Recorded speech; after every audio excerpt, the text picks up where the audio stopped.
Hello, hello, hello, hello. Hi, everybody. Happy Wednesday. Thank everybody for joining us today. Those of you who are watching the replay, which I'm assuming now most of you are, just go ahead and put hashtag replay. Let us know where you are watching from. And I really, really appreciate it. Also, go ahead and put in your comments, place your questions or anything in the comments, and we will circle back and get those answered for you. So again, thank you so much for joining, and we are back today on Wednesday to continue our series on um, making passive income, building your business with passive income, and scaling your business. So today we are definitely going to be talking about in depth on how you can scale your business with a product. Okay. And so that product does not have to be your product, it can be someone else's product, or even if it's your product, right? We don't need, you know, totally different business models in order to create different passive income streams in our business. So that is what we're going to talk about today. So once again, my name is Kimbra, and I am the founder of Her Passive Profits, and we help entrepreneurs scale their business with automation solutions. So just a small recap on what we spoke about yesterday is we talked about passive income. Okay. So for those of you who didn't know what passive income is, we talked about what is passive income. We talked about the different ways that you can make passive income with your product. All right. So today, so again, feel free to go back and check out that video. And if you missed it on my actual Facebook page, you can always go to our um, YouTube page, which is under Kimbra, Kimbra, and you will be able to catch all the replays there as well. All right. So again, so today, what does it mean to scale a business, right? So what is scaling a business? Scaling a business means growing your company in a way that increases revenue without compromising the increase in costs and or resources, right? So that's what it is in a nutshell. It involves optimizing and automating those processes to handle higher volumes of customers or transactions without sacrificing quality or efficiency. All right. So scaling often includes expanding your product or service offerings, reaching new markets, increasing your customer base, or improving internal systems to manage your growth sustainability. All right. So it's about growing your business, basically, in a nutshell, in a way that allows you to make more money, without messing with your bottom line. Okay. So you got to have tools in place, all right, in order to effectively grow. All right. So an example of scaling your business, because I do understand we have new entrepreneurs that may not understand. Okay, well, how do I scale my business? What does that look like? Okay. And so let me give an example. All right. So let's just say you're gifted with your hands, right? And let's just say you whipped up some skincare that you might have been using on yourself, and you find that it really, really works. So you thought about maybe creating a business to sell it to other people, because if it worked for you, it could work for them, right? So let's say you made 20 bottles of this skincare, and you said, okay, I want to try it out. And lo and behold, it was a success. So now you have all of these people wanting your product. There becomes a great demand for your product.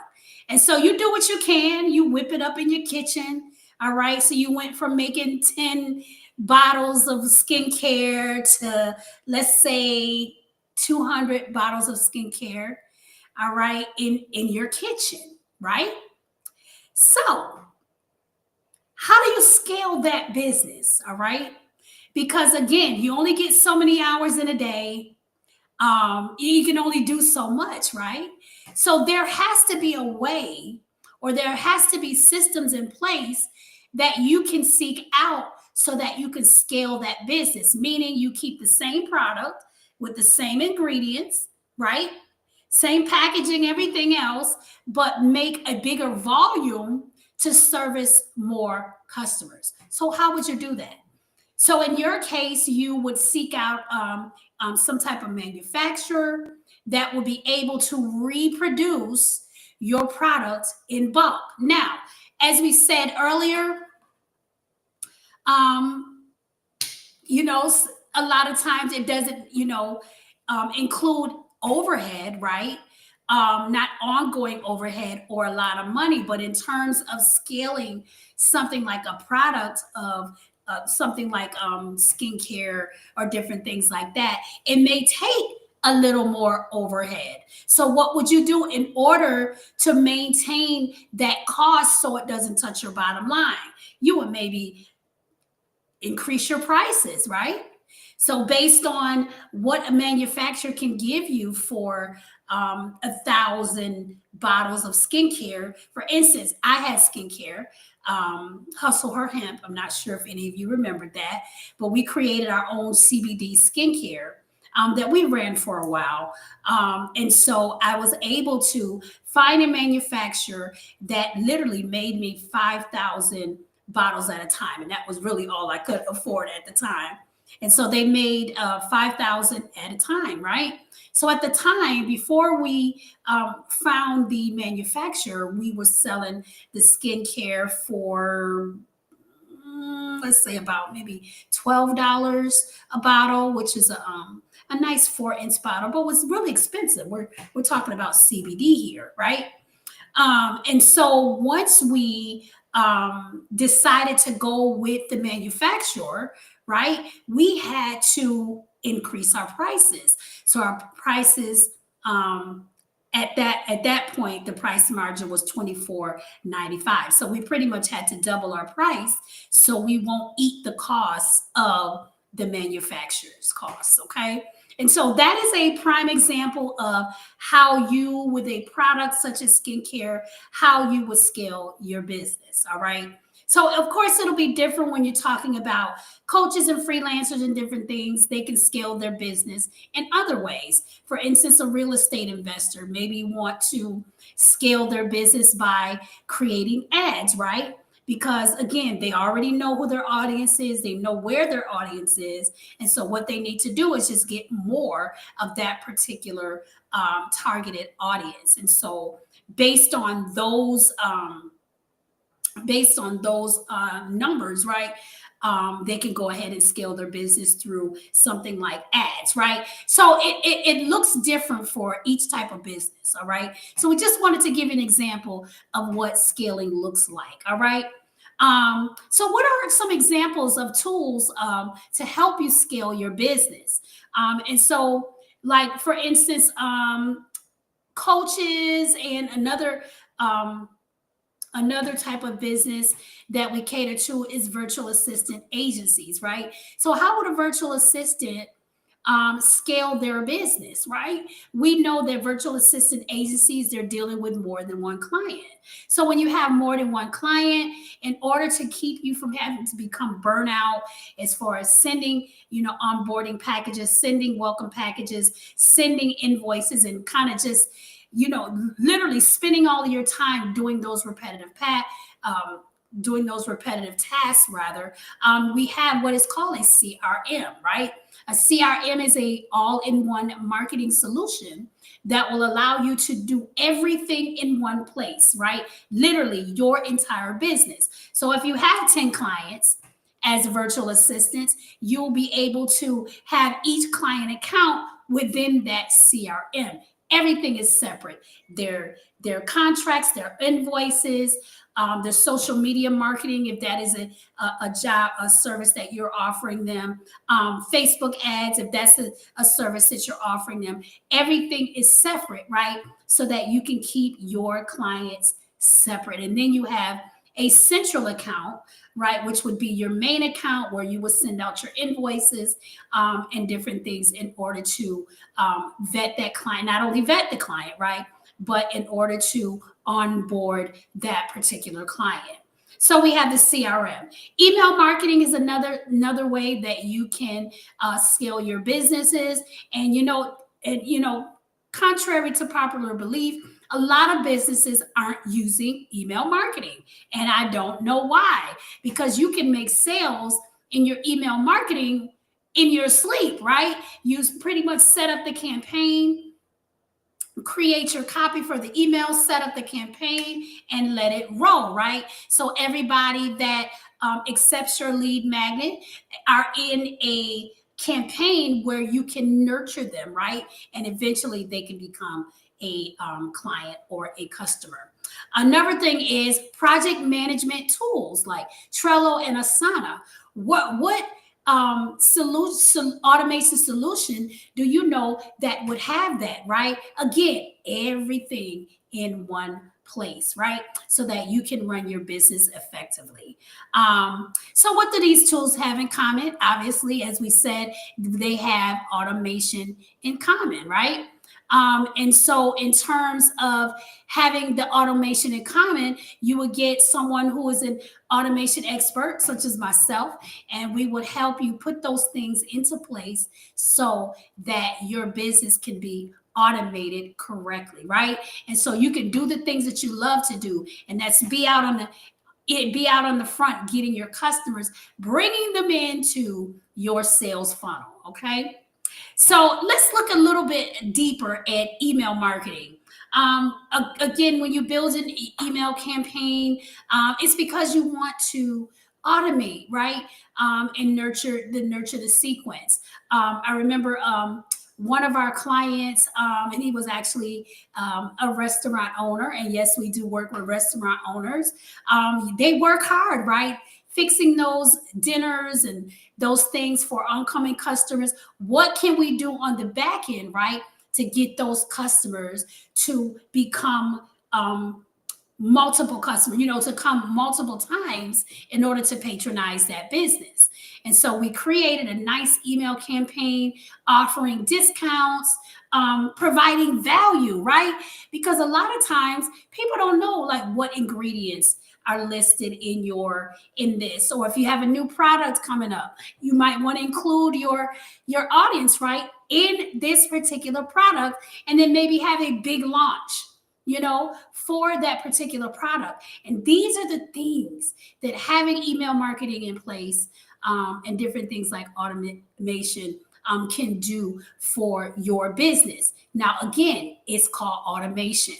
But a lot of times we as business owners, we're not real familiar with that word, right? It just scares us to hear it.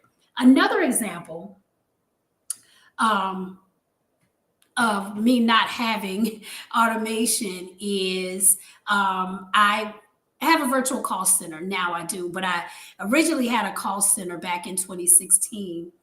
And if anybody know anything about a virtual call center, it's kind of like a slow burn, right? You don't get rich overnight. It's literally a growing process, okay? And so I found myself literally having 4 and 5, 6 meetings a day, trying to convince people to join my team, to join my call center, how it would benefit them, and different things like that. And it literally burned me out. So from 2016 to 2019, I had my call center. By the time 2019 came, actually right before the pandemic, I decided that I just didn't want to deal with it anymore because I was doing other things and it just really didn't fit into my schedule, right? Because we only get so many hours a day. And so the reason why that I was able to give that up so easily is because I did not automate my back end processes. Okay, so fast forward to now, I restarted my call center and I was able to automate everything literally from the application, literally from the content marketing process all the way up until they're literally onboarded. Okay, and I didn't have that luxury back then. And had I known, especially with the pandemic, that was literally 6 months later, I probably would have had a very lucrative business because literally almost 100% of the world was at home. So people still needed to work. They had lost their jobs. So the business I was running at that time would have been very lucrative if I would have stayed the course. But because I didn't, I lost out, right? And so now, knowing now what I didn't know then, I'm actually able to literally automate my business. And instead of convincing 5 to 10 people a day to join my call center, I put together a video. And that video is automated that they will see right in the application process. So they're going to see that video. And I can't tell you how many times that video has been watched to date, right? And I'm still able to do the other things that I need to be hands on in my business. So that is another good example of why you need to be automated in your business, all right? So, what are some other ways that you can scale in your business? Customer retention and building loyalty. The example that I gave just a little bit earlier about, giving your customer discounts, maybe having them join a loyalty program that they can sign up through the email, right? They can sign up for and eat. Let's just say each time they buy a pizza, if they come to your business maybe 10 times, they'll be in the market for a free pizza. Okay. And so, examples like that, right? People love that because if you have a family that loves pizza, they're definitely going to be a part of your loyalty program. Okay. And that's a part of customer retention. All right. Personalized communication, again, emails, personalized emails, follow-up messages, and other offers based on their behaviors and their preferences. So going back to the skincare example that we gave, if you know there's a particular customer that purchased exfoliation, right? And that's literally the 5 times she's purchased, it's been the exfoliation, then you know to target her with other products that come out that includes exfoliation, right? All right. So that's another thing that automation can pick up on. It picks up on the patterns of your customer. If you didn't have that in place, you would never know. Right? You would never know how to target your audience. And so that's very important when you want to scale your business, right? Another one is customer support, providing excellent customer service, both responsive and to be helpful, support tips, so that the customer may feel valued. So in terms of the skincare, you may want to include an email campaign like, helpful hints in order to get the effectiveness of the skincare. One of the examples that I can think of now when I had my skincare business is although we had the instructions on the box, we just wanted to reiterate, okay, leave your mask on for 15 to 20 minutes before you wash it, before you, wash it off, and also effective ways of washing off your mask, right? And these are the things that help your customers stay loyal customers, right? Because you're giving them the valuable information they need to make the product work. All right. So again, we just kind of wanted to come on and just briefly talk about how you can scale your business. Wanted to talk about whether you have a product-based business or whether you have a service-based business. automation definitely can work for you. And so if this is something you just want to learn more about, I invite you to join my free group. If you just click on the link in the description, we will definitely go into a deeper dive on how your business in particular can scale with automation, can create passive income, recurring income with automation. Once again, I want to say thank you so much for joining us today. Join us on Mondays and Wednesdays for about 10-15 minutes so that we can give you just another tidbit on how you as a business owner can scale and grow. Again, my name is Kimbra. Thank you so much for joining, and I'll talk to you soon. Bye.